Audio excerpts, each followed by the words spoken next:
Oke, kita akan mulai ya. Saya berharap, saya pengen sekali bisa pecahkan rekor untuk menjelaskan ini dalam waktu yang singkat. Oke, pengenalan AI. Ini basic understanding of AI ya. Apa? Saudara, saya akan memberikan definisi yang sangat simpel sehingga saudara akan ingat selama-lamanya. AI itu mesin, Bapak Ibu. AI itu apa? Mesin, ya. Mesin atau teknologi yang bisa belajar. Nah, keistimewaannya AI ini adalah teknologi yang lain daripada teknologi-teknologi sebelumnya. Teknologi sebelumnya tuh nggak bisa belajar, tapi AI bisa belajar. Saudara kalau bilang AI, oh jangan kamu lakukan gini ya, besok lagi kalau kamu jawab gini ya, dia akan ingat selamanya dan dia akan belajar mengenal saudara, mengenal keinginan saudara, sehingga dia akan melakukan apa yang saudara inginkan. Kemudian selain mulai tahun lalu, AI itu sekarang bukan hanya mesin yang bisa belajar, tetapi juga mesin yang bisa berpikir, ya, bisa berpikir, terutama untuk bisa berpikir seperti manusia.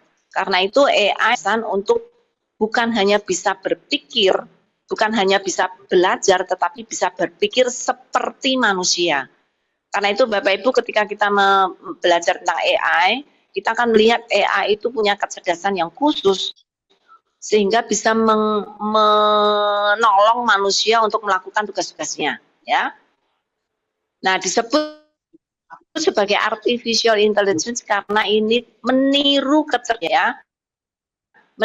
kecerdasan manusia. Saudara tahu kan kecerdasan manusia itu siapa yang memberikan? Siapa yang menciptakan? Tuhan. Tapi kalau AI punya kecerdasan, siapa yang menciptakan kecerdasan AI? Manusia. Jadi saudara tahu ordo yang jelas ya. Kalau saudara tahu ordo yang jelas, saudara tahu bagaimana menempatkan AI. Tuhan, manusia, lalu AI. Teknologi. Tuhan menciptakan kecerdasan manusia, dan manusia menciptakan kecerdasan buatan atau tiruan, ya. Nah, saudara, dengan kecerdasan yang dimiliki oleh AI ini, AI bisa melakukan banyak hal. Contohnya menulis, menganalisa, mengedit, meringkas, menilai, bahkan sekarang sudah bisa menggambar, bisa mendengar, bisa berbicara. Jadi saudara, dan bisa bikin video. Jadi sekarang AI itu tambah lama tambah pinter. Dulu bisanya cuma teks, lalu bisa menggambar. Setelah menggambar bisa mendengar, bisa berbicara, dan sekarang bisa membuat video. Jadi saudara, AI tambah lama tambah pinter. Kenapa kok bisa pinter? Ada dua hal yang membuat AI ini pinter. Pertama, karena dia punya machine learning, punya ML, ya, mesin yang bisa belajar.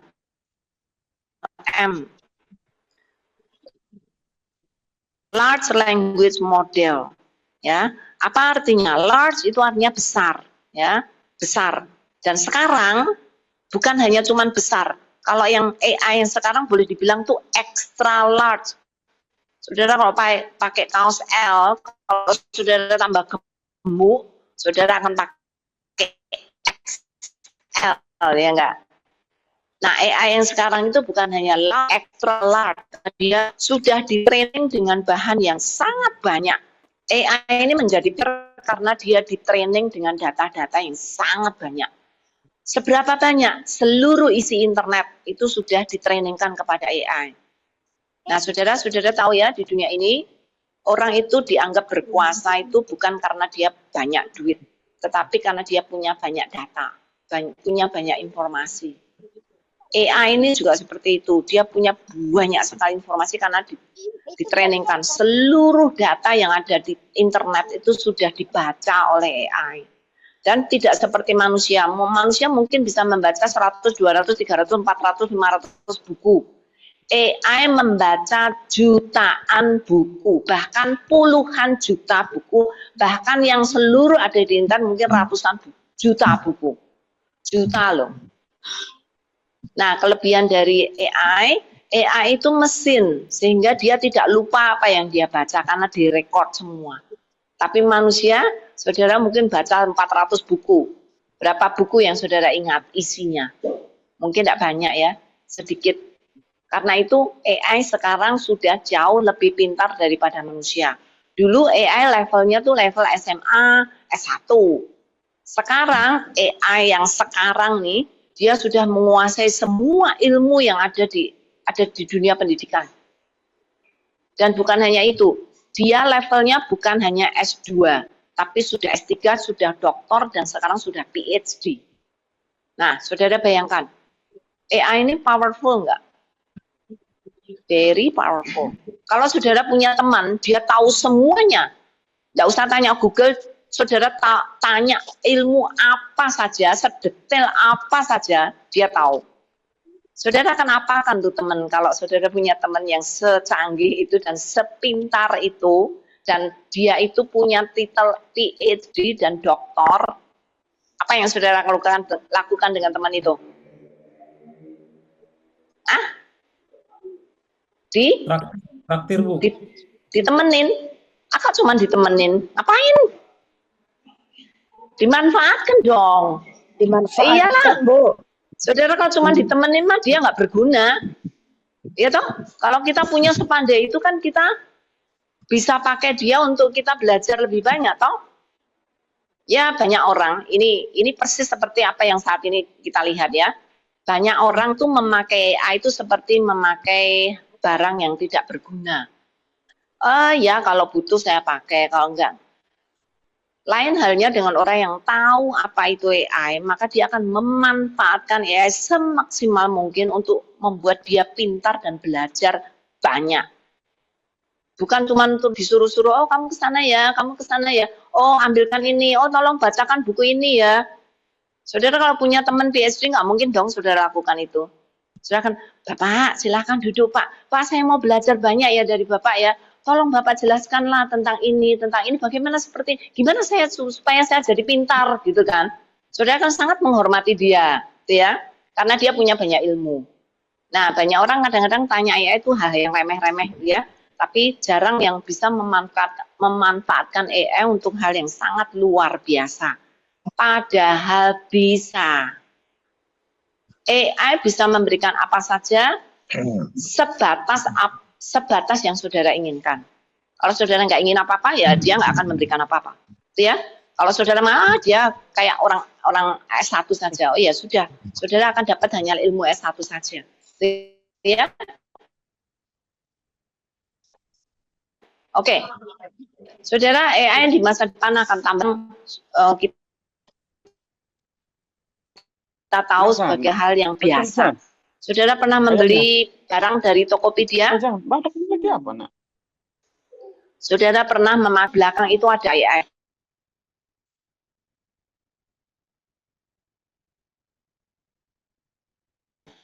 Saudara pernah pakai Google? Pengaturan pencarian itu AI yang menjalankan. Saudara pernah pakai sosial media, Instagram, Facebook, dan lain-lain? Di belakang mereka itu ada mesin AI-nya yang mengatur. Saudara pernah pakai email? Di belakang email itu juga ada AI yang sudah mengatur. Saudara mau beli tiket dengan Traveloka dan semua perusahaan-perusahaan besar saat ini, semuanya memakai AI.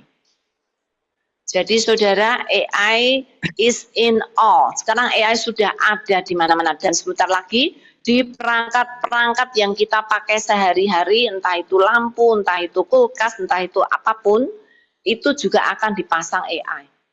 Jadi saudara, AI akan ada selama-lamanya. Bahkan saat ini banyak ahli berkata, AI itu sudah menjadi listrik baru zaman ini. Listrik kita butuh nggak? Manusia sudah tergantung dengan listrik nggak?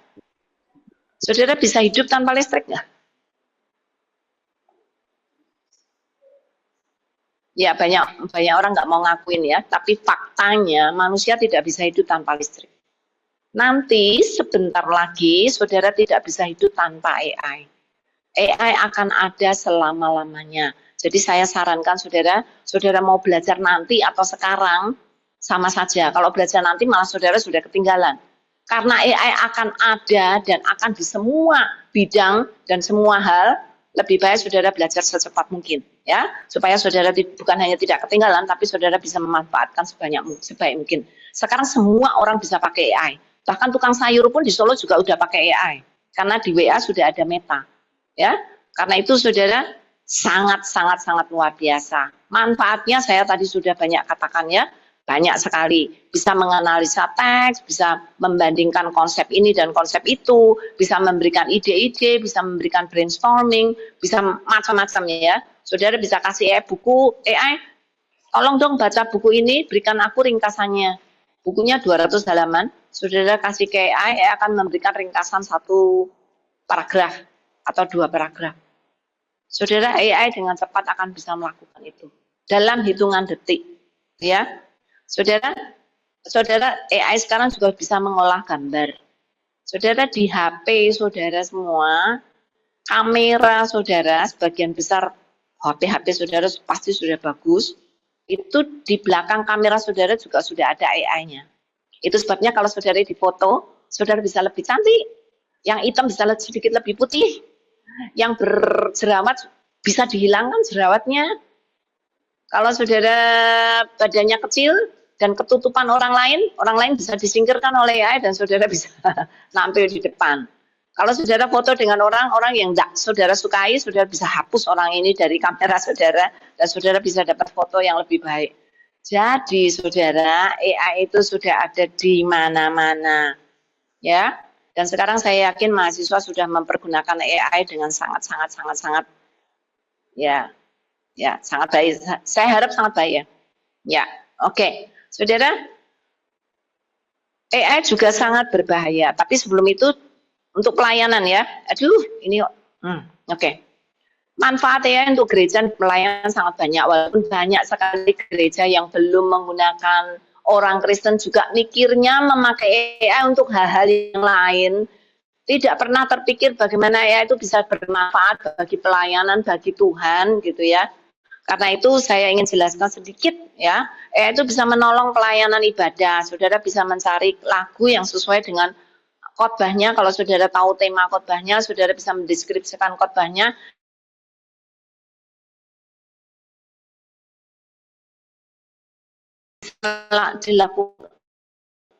Saudara bisa melakukan persiapan khotbah dengan AI, penerjemahan Alkitab juga sangat baik sekali sekarang, bisa pelan-pelan walaupun belum seluruhnya, tetapi pelan-pelan AI bisa dimanfaatkan untuk penerjemahan Alkitab dengan sangat baik. Dulu sangat tidak mungkin orang memikirkan apakah semua suku di Indonesia ini akan punya Alkitab sendiri-sendiri. Sekarang baru suku-suku yang punya jumlah yang besar yang bisa memiliki Alkitab. Apakah nanti ke depannya suku-suku yang lebih kecil akan juga memiliki Alkitab dalam bahasa mereka? Sangat dimungkinkan dengan AI. Untuk bahan-bahan sekolah minggu sangat banyak, remaja, pemuda apalagi. Saudara bisa mengubah renungan yang bahasanya bahasa formal untuk orang dewasa, saudara bisa ganti menjadi bahasa gaul, bahasa sehari-hari untuk anak muda, ya. Pakai bro, pakai guys dan lain-lain, ya. Saudara bisa juga memakai AI untuk pelayanan misi, pelayanan PI, sangat-sangat baik sekali. Nanti kita akan belajar bagaimana memakai AI untuk studi Alkitab, dan manajemen gereja sangat dimudahkan dengan AI, bisa untuk menolong notulen ketika majelis rapat, bisa menolong gereja untuk membuat statistik kehadiran jemaat, siapa yang datang rutin, siapa yang tidak, berapa perempuan, berapa laki-laki, berapa remaja, pemuda, dan lain-lain ya. Pelayanan marketplace AI bisa menolong banyak sekali untuk menolong bagaimana menolong membuat bahan-bahan pengajaran untuk bidang-bidang tertentu. Kalau marketplace-nya perawat, marketplace-nya pedagang, businessman, dan lain-lain, dengan sangat mudah AI bisa menolong. Termasuk juga konseling. Yayasan Lembaga sendiri sudah membuat konseling GPT yang dimotori oleh AI ya, untuk melakukan konseling bagi siapa saja yang menginginkan dengan prinsip Alkitab.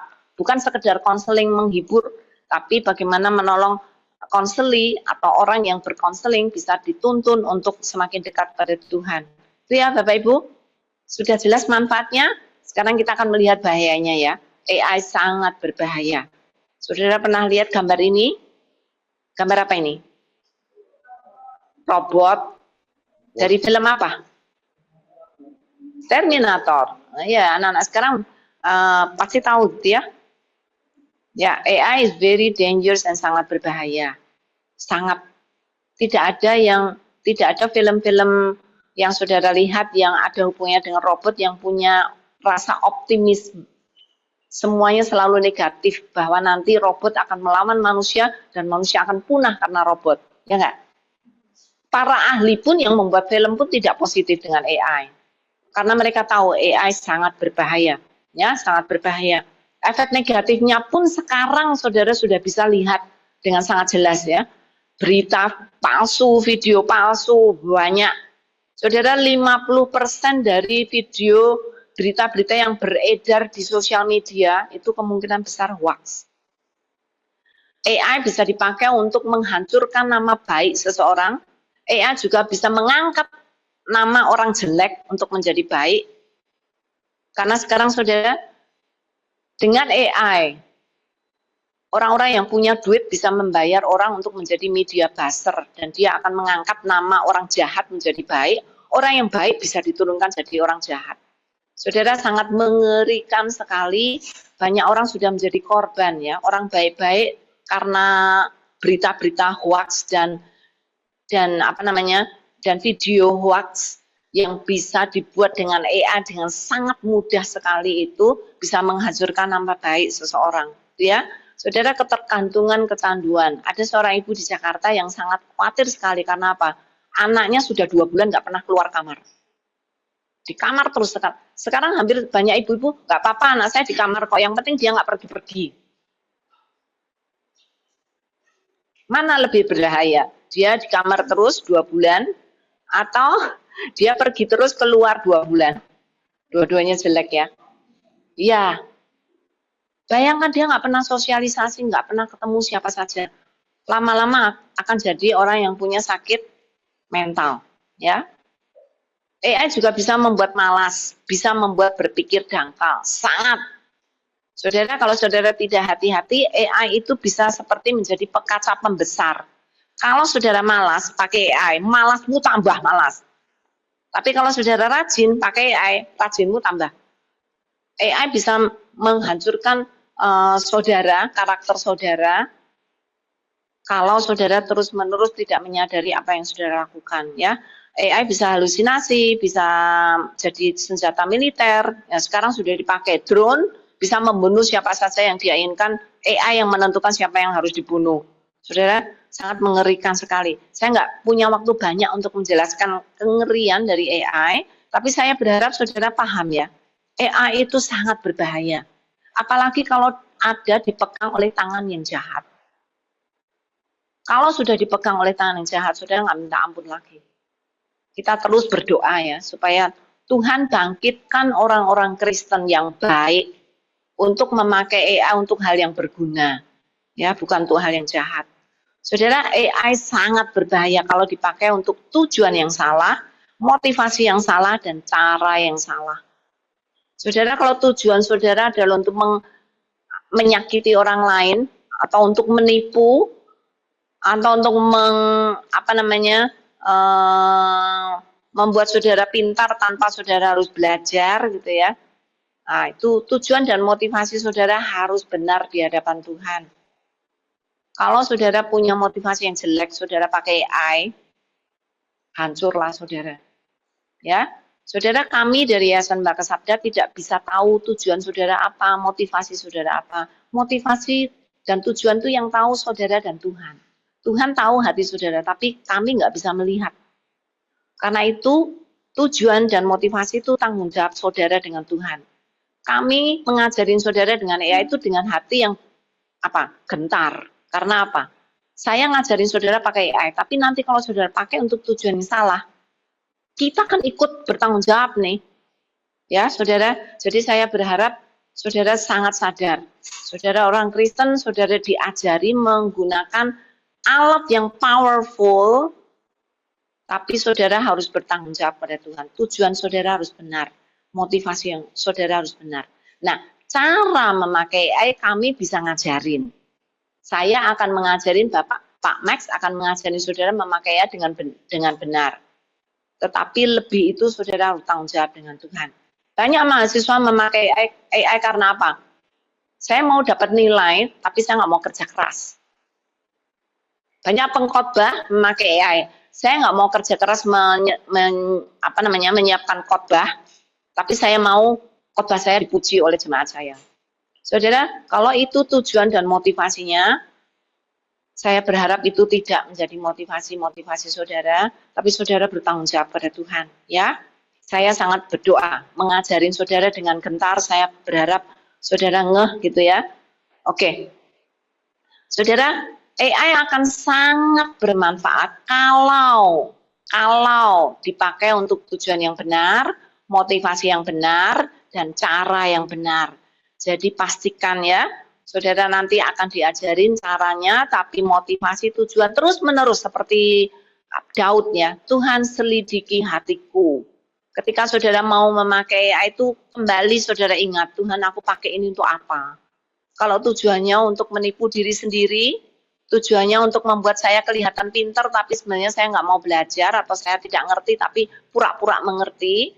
Kalau saudara ingin menipu diri sendiri dan sebagainya, saudara ingat, Tuhan tahu, ya, Tuhan tahu. Oke, bagaimana berbicara dengan AI supaya tidak disesatkan? Sangat penting sekali. Karena itu, Pak Max akan ngajarin saudara bagaimana memakai AI dengan benar.